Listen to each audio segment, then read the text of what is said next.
আসসালামু আলাইকুম lovely audience, আশা করি আপনারা ভালো আছেন। আর্জেন্টিনার ম্যাচ আগামীকাল রাউন্ড অফ 16 ম্যাচ বাংলাদেশ সময় রাত 10টায় মিশর ভার্সেস আর্জেন্টিনা। একটি দুর্দান্ত খেলা দেখব এবং কি বাংলাদেশ মানুষ এই মুহূর্তে আর্জেন্টিনার ফ্যানরা মুখিয়ে রয়েছেন। আসলে যেমনিভাবে মুখিয়ে আসছিলেন ব্রাজিলের খেলাটার জন্য নরওয়ের সাথে যেই গতকালকে রাত 2টা খেলাটা হয়েছে, সেই ব্রাজিল অনেক চেষ্টা করেছে, 1-2 গোলে তারা ম্যাচটি হেরে যায় এবং বাংলাদেশের ফ্যানরা ভেঙে পড়ে যায়।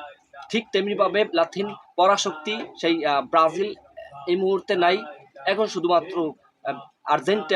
আর্জেন্টিনার টিম এখনো রয়েছেন মাঠে ময়দানে, এখনো তারা লড়াই করেছেন। ভাই দেখেন, কেপ ভার্দের এগেনস্টে যেই ম্যাচটা ছিল আসলে খুব বাজেভাবে খেলাটা হয়েছে। আসলে কিছু কিছু জায়গায় অবশ্যই আর্জেন্টিনার লেগিংস অবশ্যই আছে এবং সেই লেগিংস যদি ফাইন্ড আউট না করতে পারে তাহলে তো ম্যাচের 12টা বাইজে দেবে। আর্জেন্টিনার জন্য অবশ্যই এটা প্লাস পয়েন্ট।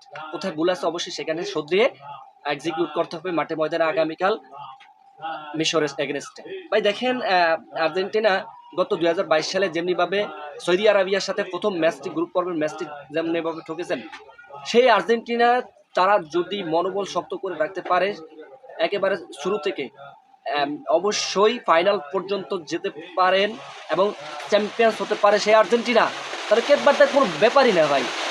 তো যাই হোক, বৃষ্টিতে একটু আওয়াজ, I am sorry to say, আমি একটু উপরে আছি। তো আর্জেন্টিনার ম্যাচ অবশ্যই টিম স্কলনি ঠিক একেবারে রোটেশন করে সাজাবেন এবং খেলাগুলো খুবই সেই লেভেলের হবে। কোথায় ঘাটতি আছে ডিফেন্সিভ এবং গোলকি মনোযোগী দিতে হবে, ডিফেন্সিভ মনোযোগী দিতে হবে। অবশ্যই ফরওয়ার্ড ম্যাচের সাথে একটু ভালো করে খেললে ডেফিনেটলি আর্জেন্টিনা শুভ রাউন্ড অফ 8-এ চলে যাবে।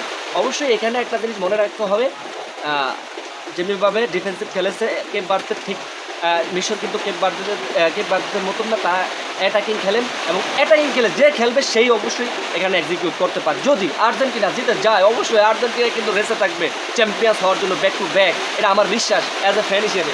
তো ভাই দেখেন, খুব দুর্দান্ত হবে এবং নরওয়ের এগেনস্টে যদি নরওয়ে জিতে এবং ঠিকঠাক মতো ইংল্যান্ডের সাথে জয় করে নরওয়ে জিতে যায়, অবশ্যই তাদের সাথে দেখা হতে পারে আর্জেন্টিনা। অবশ্যই আর্জেন্টিনার জন্য শুভকামনা থাকবে এবং মেসি পাইনি আসলে খুব ফুল ফিট আছে এবং যেখানে লেগিংস আছে অবশ্যই সেখানে আর্জেন্টিনার লেগিংসগুলো সরিয়ে দিতে হবে। শুভকামনা থাকবে আর্জেন্টিনার টিম, আর্জেন্টিনার জন্য।